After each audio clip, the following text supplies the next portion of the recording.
Now, this is always a big question that we get is, should you build a niche store or a general store? Okay, so niche being that you kind of stick inside one arena like health and beauty, or let's say camping, versus a general store where you just put any and all products in your storefront.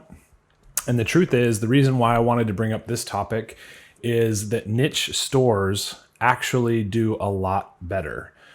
All right. And so I wanted to talk about some reasons why niche stores are the way to go right now, and why general stores, again, may be easier at first, but it's actually better to kind of find a niche that you can live in. So let's talk a little bit about that. The downsides to a general store have been that it does become hard to get customers to come back to your store and purchase again.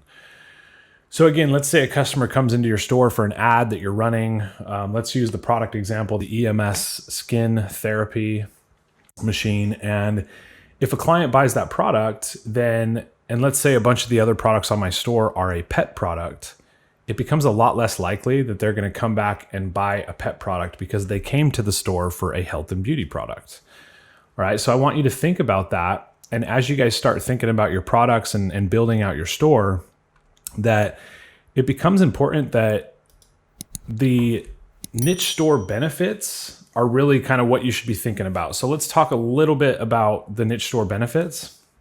You can easily use social media channels. Okay, so what I want you to think about as we go through this training, when we show you how to find influencers on Instagram, when we show you how to go look for people on TikTok, it becomes a lot easier if you are a niche store. So if you are an all pet store, it becomes a lot easier and more hyper-focused that you're out there actually looking for people in the pet industry. All right. Number two is you can build a blog around your niche and get free traffic. So the other thing about being niche is if you are a pet store, all your blogs can be based around a pet store. They can be based around types of pets, types of dogs, types of cats, whatever it may be.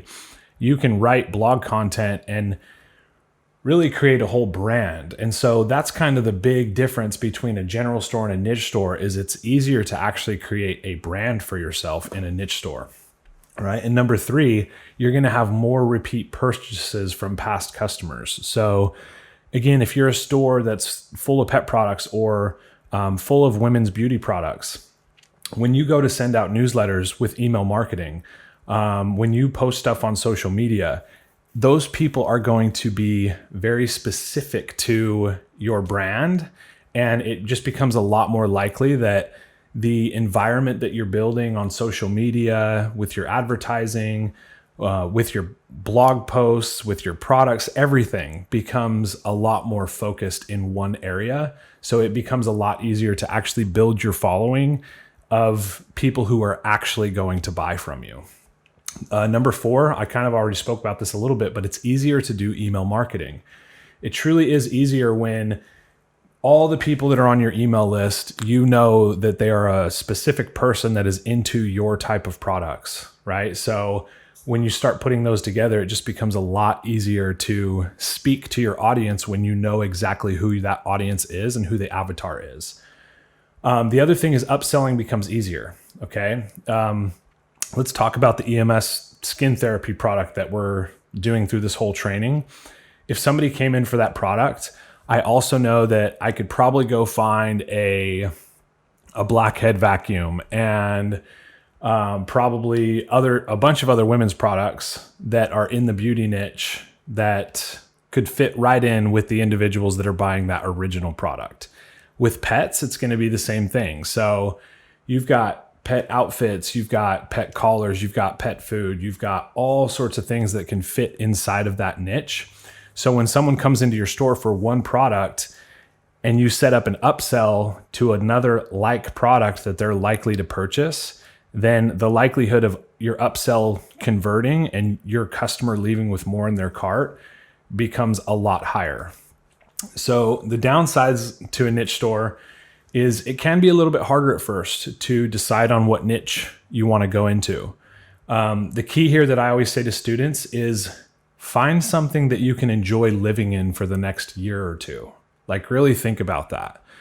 if you don't enjoy blogging about women's beauty products, then maybe it's not the particular niche you want to go into.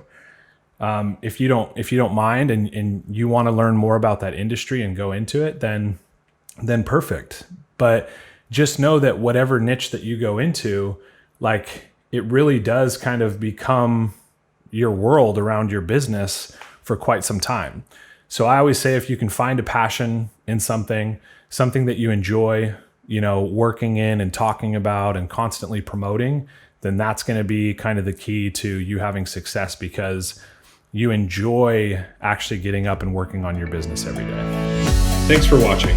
Check out the Complete Dropshipping 360 course on Sell the Trend. The link is in the description.